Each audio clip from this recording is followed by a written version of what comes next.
House's messaging, part of the industry's messaging, is the majority of the unions involved have actually ratified the contract. Yeah. So I guess the question is, if you're urging both sides to come to the table, the companies don't have a particular incentive to do so.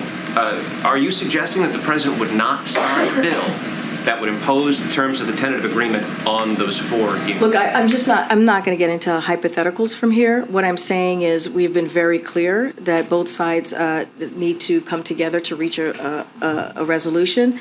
There was almost a celebration in the Rose Garden 2 months ago with the president, with these labor leaders, with management. Is the president surprised to see that so many of these, obviously not all of them, but 4 out of the 12 of these unions have actually rejected a deal which he tried to sell as a strong deal for labor for these workers involved? I want to be very clear here. The tentative agreement that we saw in September actually helped to prevent an immediate disruption to the economy.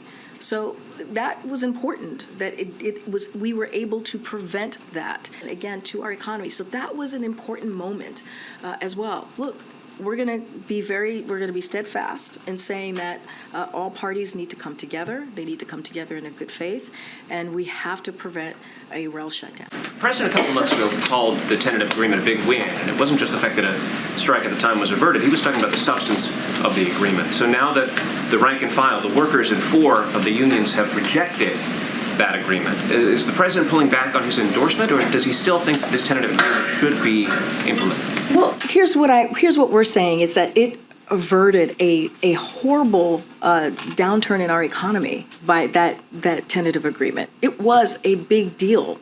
The president is directly involved, as I have said. Secretary Walsh has been involved, as I've said, and not just now, but before the tentative agreement. And so, look, it was an important. The tentative agreement was indeed important, again, because it stopped a horrible potential.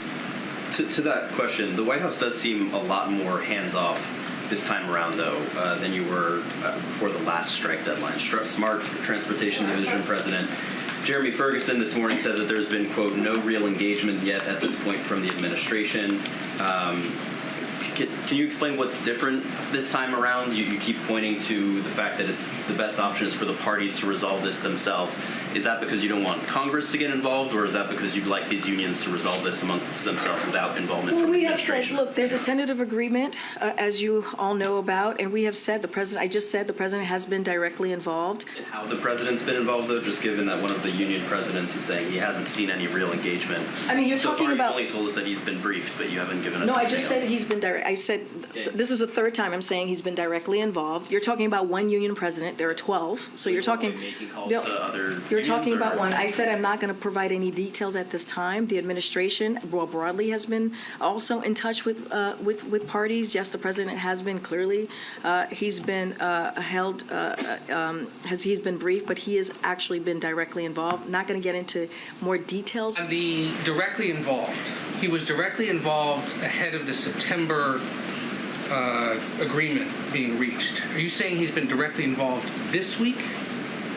So I could say this. He's been directly involved since before there was even a tentative agreement, right? So that has not stopped. The president has been kept abreast as to what is happening, and he has been directly involved because he understands how important it is to make sure that we do not have a rail shutdown, because as I laid out, it would have a really serious effect on American families. Is there a date in the next week or so at which point you all have to elevate this if there isn't an agreement? Because again, there's going to be disruption for industries that rely on the we rails. understand. We understand that there will be disruption. We have been very clear about that. Again, the president has been directly involved. And to follow up on Stephen's question, is there a point at which the White House would welcome congressional intervention on the rail labor dispute? And I guess related to that, what are the concerns that the president has to Congress intervening on this at some point? So look, we are in continuous contact with Congress on this issue, as we have been for months, and don't have anything more to share or preview at this time. So it sounds like there aren't sort of specific concerns about congressional intervention if it reaches that point? I'm just not going to get ahead of any process here. That's a bit of a hypothetical. I'm just saying that we have been in conversation with Congress. We have been for the past several months, and will continue to do so.